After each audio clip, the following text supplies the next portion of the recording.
আলহামদুলিল্লাহ। আসসালামু আলাইকুম রহমতুল্লাহি ওয়া বারাকাতুহু। এসো জান্নাতের বর্ণনা শুনি সিরিজের আজ প্রথম পর্ব। আজ আমরা জানব জান্নাত আসলে কেমন হবে, অনুমানের ভিত্তিতে এবং কোরআন হাদিসের আলোকে। তাই শুরু করছি জান্নাতি রমণী দিয়ে। কেমন হবে জান্নাতি রমণীগণ? জান্নাতি মহিলারা তাদের স্বামীদের সমবয়স্ক হবে। সূরা আল ওয়াকিয়া আয়াত নম্বর 37। এই আয়াতে আল্লাহ তাআলা জান্নাতি নারীদের বিশেষ গুণাবলীর বর্ণনা দিচ্ছেন, যারা হবে স্বামীদের প্রতি ভালোবাসাপূর্ণ এবং বয়সের সমান, অর্থাৎ স্বামীদের সমবয়স্কা। 2, জান্নাতে প্রবেশকারী মহিলাদের আল্লাহ নতুনভাবে সৃষ্টি করবেন আর তারা কুমারী অবস্থায় জান্নাতে যাবে। সূরা আল ওয়াকিয়া আয়াত 35 থেকে 36।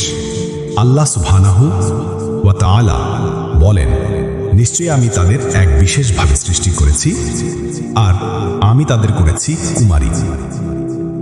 আল্লাহ তাআলা এখানে জান্নাতি নারীদের সম্পর্কে বলছেন, আনশানাহুন্না, ইনশাআন অর্থ নতুনভাবে সৃষ্টি করব, আবকার অর্থ কুমারী, অর্থাৎ জান্নাতি নারীরা হোক দুনিয়ার নারী বা হুর, আল্লাহ তাদের পুনরায় নতুন রূপে সৃষ্টি করবেন এবং তারা থাকবে কুমারী অবস্থায়।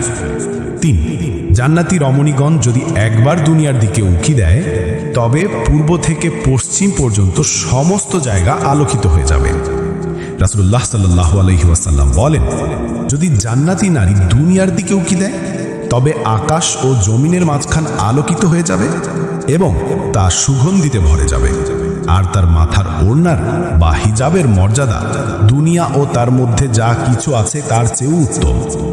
সহিহ বুখারী হাদিস নাম্বার 3247, সহিহ মুসলিম হাদিস নাম্বার 2834। এই হাদিস দ্বারা বোঝানো হয়, জান্নাতি নারীদের সৌন্দর্য এতটাই অপূর্ব ও মহিমান্বিত হবে যে শুধু তাদের এক ঝলক চেহারা দেখার কারণে সারা দুনিয়া আলোয় এবং সুগন্ধিতে ভরে যাবে। আর জান্নাতি নারীদের হিজাব এত মূল্যবান হবে যে দুনিয়ার সমস্ত সম্পদের চেয়েও উত্তম। 4, জান্নাতি রমণীগণ এত সুন্দর হবে যে তাদের দেহের ভেতরের হাড্ডির মজ্জা বাহির থেকে দৃষ্টিগোচর হবে। সূরা আর রহমান আয়াত নম্বর 58। এখানে আল্লাহ বলছেন, তারা যেন ইয়াকুত অর্থ পান্না ও মারজান অর্থ মুক্তার মতো। ইবনে কাসির ও অন্যান্য তাফসীর কারকগণ ব্যাখ্যা করেছেন যে এই আয়াত দ্বারা বোঝানো হয়েছে জান্নাতি হুরদের গাত্রবর্ণ ও সৌন্দর্য এত স্বচ্ছ ও উজ্জ্বল হবে যেন তাদের হাড়ের মজ্জাও তাদের মাংস ত্বকের ভেতর থেকে দেখা যায়, ঠিক যেমন স্বচ্ছ রত্ন বা মুক্তা। এবার আমরা জানব কেমন হবে জান্নাতি হুরগণ। হুরেরা ডিমের ভিতর লুকায়িত সূক্ষ্ম চামড়ার চেয়েও অধিক নরম হবে।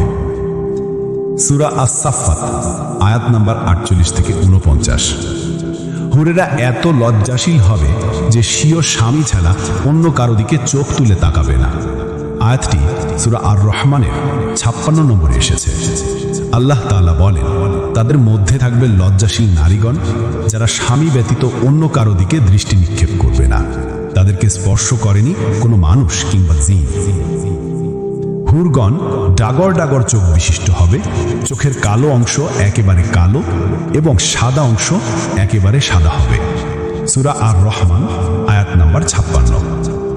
এবার আমরা জানব কেমন হবে জান্নাতের খানা পিনা। 1, জান্নাতে প্রবেশকারী প্রথম দলের মুখচ্ছবি হবে পূর্ণিমার চাঁদের মতো। তারা যে প্রথম খাবার খাবে তা হবে মাছের কলিজা। এটি অত্যন্ত লোভনীয়, সুস্বাদু ও সম্মানসূচক একটি খাবার হিসেবে বর্ণিত হয়েছে। এটি সহিহ বুখারী হাদিস নাম্বার 3235, সহিহ মুসলিম হাদিস নাম্বার 2834। 2, জান্নাতের সর্বোৎকৃষ্ট পানীয় হল তাসনিম, যা শুধু আল্লাহর বিশেষ বান্দাদের পরিবেশন করা হবে। সূরা আল মুতাফফিফিন আয়াত নাম্বার 27 থেকে 28-এ আল্লাহ তাআলা বলেছেন, এর শেষ ভাগে থাকবে মিশক অর্থ কস্তুরী, আর এমন পুরস্কারের প্রতিযোগিতায় প্রতিযোগীরা করুক, আর তা মেশানো থাকবে তাসনিমের সাথে।